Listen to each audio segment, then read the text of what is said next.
ETF index mutual funds నేర్చుకుని stock మార్కెట్లో రాణించాలనుకుంటున్నారా? వెంటనే ఈ నెంబర్కి కాల్ చేయండి.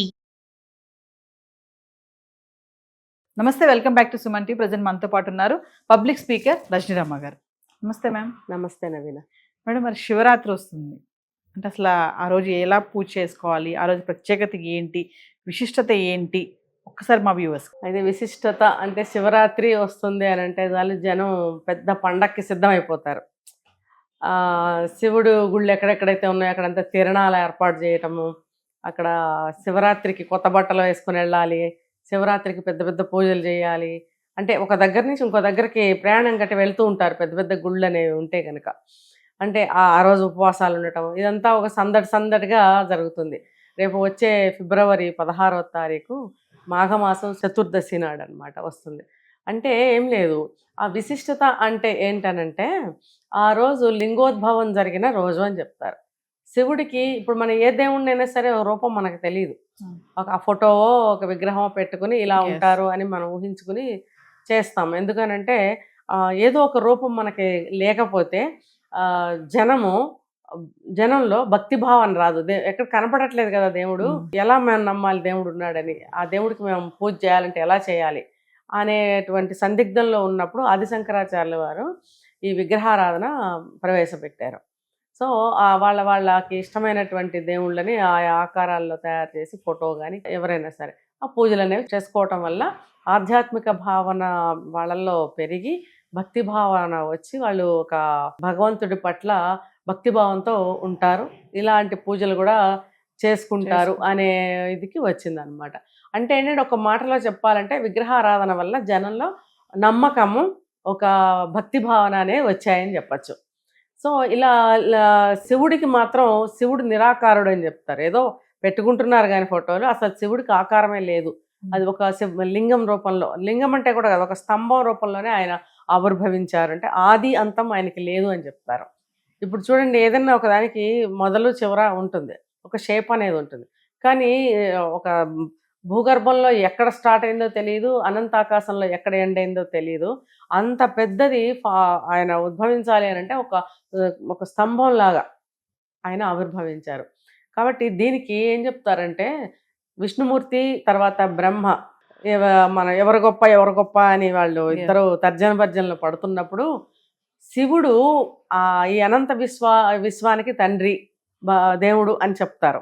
ఆయన ఏం చేశారంటే వీళ్ళు ఇంత అవివేకుల్లాగా ఇట్లా వాదనలోకి దిగారు అని చెప్పి ఆయన ఏం చేశాడు, వాళ్ళిద్దరి మధ్యన అలా ఒక స్తంభంలాగా అడ్డుగా వెలిసాడు.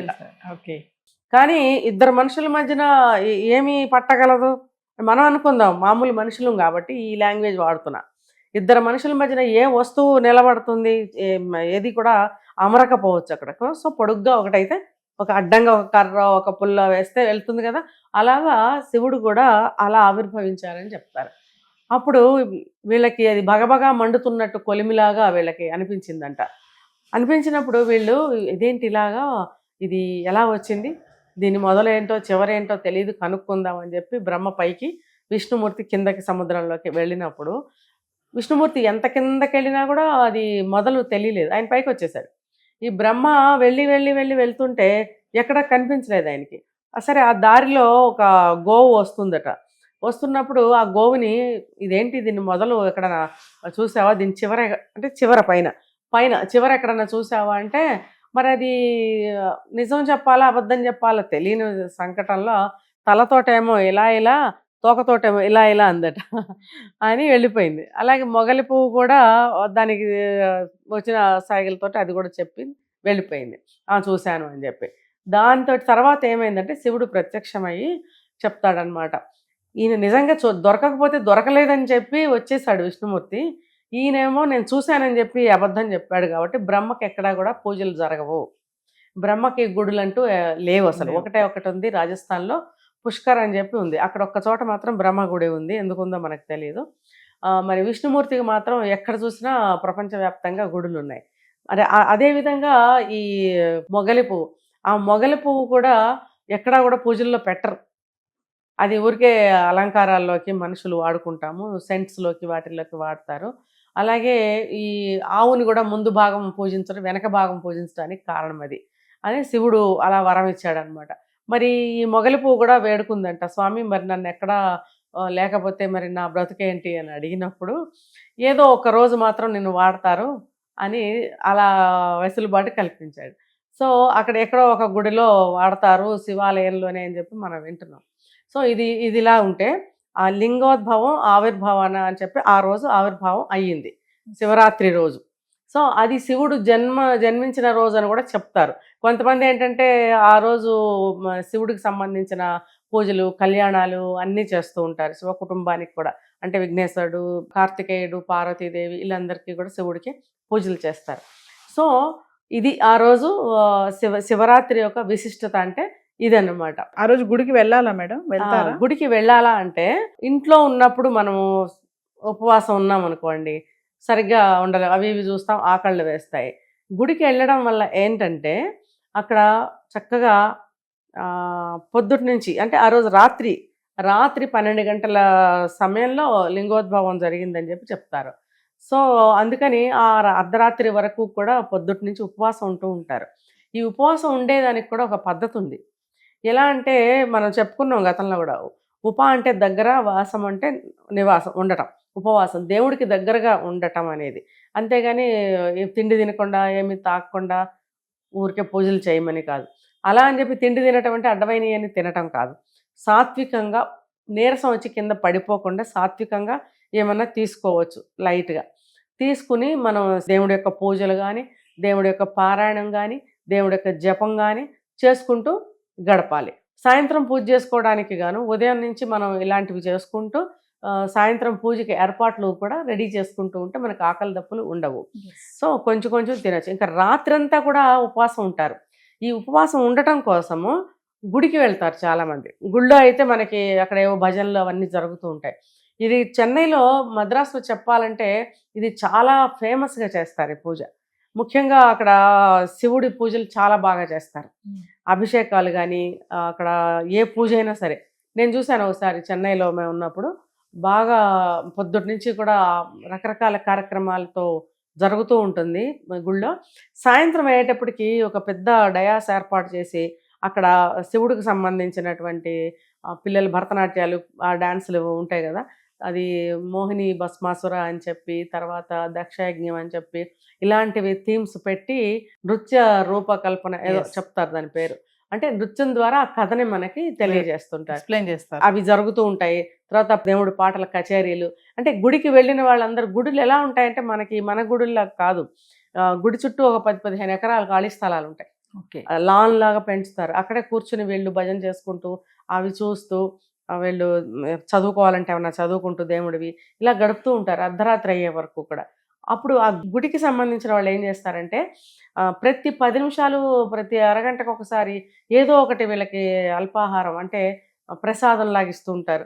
కాసేపు కొంచెం తీర్థం లాంటిది, తర్వాత శనగలు అని చెప్పి, కొంచెం అంత పులిహార అని చెప్పి, డ్రై ఫ్రూట్స్ అని చెప్పి, బాదం పాలు అని చెప్పి, కొంచెం ఎవరన్నా తాగేవాళ్ళు ఉంటే కొంచెం టీ అని చెప్పి, తెల్లవారులు ఇస్తూనే ఉంటారు. అంటే దేవుడికి దగ్గరగా ఉంటూ, దేవుడి గుడికి వెళ్ళాలని మీరు అన్నారు కదా, దేవుడి గుడికి వెళ్ళి అలా ఉండిపోతే గుడి వాళ్ళే ఇలా సర్వ్ చేస్తూ ఉంటారు. అదేంటంటే ఏదో ఒక పెద్ద తిరణాలకు వెళ్ళినట్టు సరదాగా ఉంటుంది, భక్తి ముక్తి రెండు అన్నట్టుగా ఉంటుంది. ఆకలి అనేది అనిపించదు. అందరినీ చూస్తూ ఉంటాము, మనం కూడా దేవుడిని ఏదో ఒకటి స్మరిస్తూ ఉంటాము, వాళ్ళు ఏదో ఒకటి మనకి పెడుతూ ఉంటారు, అది తింటూ తాగుతూ శివ శివ అని చెప్పి భజనలు చేస్తూ ఉంటారు. అలా 12 గంటల వరకు చేసినట్టయితే అక్కడి నుంచి ఆ టైంలో శివుడికి అభిషేకాలు చేస్తారు. చాలా విశిష్టమైనటువంటి అభిషేకాలు చేస్తారు. అంటే మనకి కూడా చేస్తారు, మన ప్రాంతంలో ఇక్కడ కూడా చేస్తారు. కాబట్టి అభిషేకాలన్నీ చేసిన తర్వాత ఇంకా తెల్లవారిన తర్వాత దేవుడికి కళ్యాణం కూడా చేస్తారు. ఒక్కొక్కళ్ళు ఏంటంటే కంటిన్యూషన్ అభిషేకాలన్నీ అయిన తర్వాత కళ్యాణం కూడా చేసే సాంప్రదాయం కొన్ని చోట్ల ఉంది. ఇలా అభిషేకం అయిన తర్వాత మళ్ళీ తీర్థ ప్రసాదాలు ఇచ్చిన తర్వాత వీళ్ళు అవి తీసుకొని అప్పుడు ఇంటికి వస్తారు. అది తెల్లవారుజామున ఇంటికి వస్తారు అన్నమాట. వచ్చి మళ్ళీ స్నానాలు చేసి మళ్ళీ ఒకసారి దేవుడికి పూజలు అవి చేసుకుని, ఏమన్నా ఎవరికన్నా దానాలు ఇచ్చుకోవాలన్నా, ఎవరికన్నా భోజనం పెట్టాలన్నా పెట్టుకుని అప్పుడు వీళ్ళు తింటారన్నమాట. అప్పుడు విరమించుకుంటారు ఉపవాసం అనేది. కాబట్టి ఈ లోపల నీరసం రాకుండా నేను చెప్పిన విధంగా తింటూ ఉంటారు. గుడికి వెళ్ళడం వల్ల ఉపయోగం ఇది. అదేంటంటే ఒక సత్సంగం, ఒక మంచి మాటలు, అక్కడ పిచ్చి పిచ్చి మాటలని ఎవరు మాట్లాడరు. ఒక సత్సంగం చేసినప్పుడు దేవుడి గురించే వాళ్ళకి జీవితంలో జరిగినటువంటి అనుభవాల్ని పంచుకోవడము, లేకపోతే ఏ విధంగా పూజిస్తే మనకి మంచి జరుగుతుంది అనే కొన్ని సలహాలు అలా ఇచ్చుకుంటూ, అంటే అదంతా కూడా దేవుడి గురించే కాబట్టి దేవుడికి దగ్గరగా ఉంటూ దేవుడి గురించి మనం మాట్లాడుకుంటూ భజనే కానీ ఏదైనా పూజ కానీ ఏదైనా సరే అక్కడ ఉండి చేస్తూ ఉంటే మనకు టైం తెలియదు అనమాట, తెల్లవారిపోతుంది. ఇది జాగరణ చేయడం. జాగరణ. కొంతమంది ఏమో మామూలు సినిమాలు చూస్తూ ఉంటారు ఇళ్లలో కూర్చొని, అట్లా చేయకూడదు. నైట్ అంతా మెలుకుని ఉండాలి అని అంటారు. అందుకని మనకు కూడా ఇక్కడ చూడండి టీవీల్లో దేవుడి సినిమాలు వేస్తుంటారు, చూసేవాళ్ళు చూస్తారు, లేకపోతే 2 వరకు మేలుకుగా ఉండి నిద్రలో పోయేవాళ్ళు నిద్రపోతారు, 2వ జాము అంటారు కదా, అప్పుడు నిద్రపోతారు. కానీ తెల్లవారే వరకు ఉండగలిగితే అది చాలా గొప్ప విషయం అని చెప్పి చెప్తారు. సో ఈ విధంగా శివరాత్రిని చక్కగా ఎంజాయ్ చేస్తూ దేవుడికి పూజలు చేస్తూ దేవుడి ఏమంటారు దేవుడి కోసం అన్నమాట, దేవుడి కోసం మనం అక్కడ ఉండి చక్కగా పూజలు చేస్తూ అందులో మన ఆనందాన్ని పొందటమే ఎంజాయ్మెంట్ అన్నమాట. అంటే మనం ఎంజాయ్ చేస్తూ ఆనందాన్ని పొందుతూ దేవుడికి పూజలు అందించటం. ఈ రకంగా చేసుకుంటే భగవంతుడు కూడా మనకి హర్షిస్తాడు, మనకి కూడా ఏ చెడు అంటదు అని చెప్తారు. ఈ విధంగా చేసుకోమని చెప్తారు. సో వచ్చే శివరాత్రికి అందరూ కూడా ఈ విధంగా బాధపడకుండా, మనసుని శరీరాన్ని బాధ పెట్టకుండా చక్కగా సింపుల్గా నేను చెప్పిన పద్ధతిలో మీరు పూజలు చేసుకోండి, ఉపవాసాలు చేసుకోండి. సో వన్స్ అగైన్ మీ అందరికీ కూడా శివరాత్రి శుభాకాంక్షలు. Thank you.